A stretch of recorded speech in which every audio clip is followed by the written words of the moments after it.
महंत doctor Satyanarayan Das ji के पावन सानिध्य से जुड़े रहने के लिए महाराज जी के YouTube चैनल डॉक्टर सत्यनारायण दास को अभी सब्सक्राइब करें। एक बार महाराज युधिष्ठिर भगवान द्वारिकाधीश से कहते हैं कि महाराज मैं राजसूय यज्ञ करना चाहता हूं। कहा राजसूय यज्ञ करना चाहते हो, जब तक जरासंध जीवित है तो आप राजसूय यज्ञ नहीं कर सकते हो।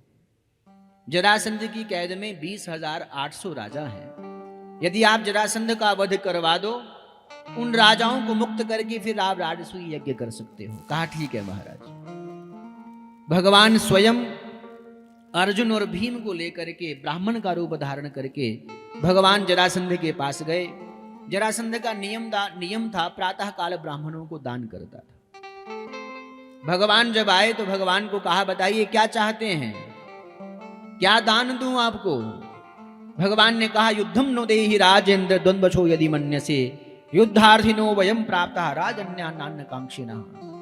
हम तुम्हारा युद्ध की इच्छा से आपके पास आए, हम अन्न नहीं चाहते हैं, हम आपके साथ द्वंद्व युद्ध करना चाहते हैं। कहा परिचय दो। कहा मैं द्वारिकाधीश हूं, ये अर्जुन है, ये भीम है, आप हम तीनों में किसी के साथ भी युद्ध कर लीजिए। जरासंध ने भीम जी के साथ युद्ध करना स्वीकार किया।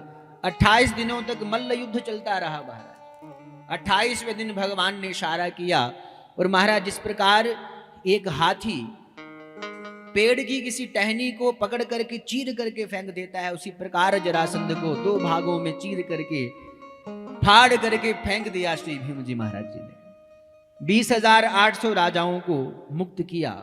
सभी ने भगवान द्वारिकाधीश की खूब स्तुति गाई। कृष्णाय वासुदेवाय हरये परमात्मने प्रणत क्लेश नाशाय गोविंदाय नमो नमः।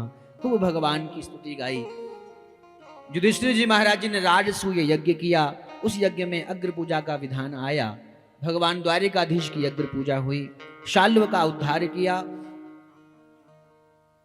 सुखदेव जी महाराज कहते हैं इस प्रकार जब बड़ी सुंदर सुंदर लीला चरित्र सुना रहे थे, महाराज परीक्षित जी ने प्रश्न किया कि प्रभु एक बात बताओ, आपने भगवान की जितनी भी लीलाएं हमें सुनाई हैं ये सारी ऐश्वर्य और माधुर्य से भरी हुई है महाराज। क्या कभी ऐसा नहीं हुआ कि भगवान ने किसी निर्धन व्यक्ति पर भी कृपा करी हो।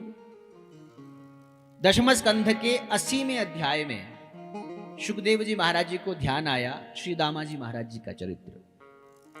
श्री दामा जी महाराज जी का चरित्र दशम स्कंध के 80वें अध्याय में श्री सुखदेव जी महाराज सुनाते हैं। कहा राजन तुमने बड़ा सुंदर प्रश्न किया है।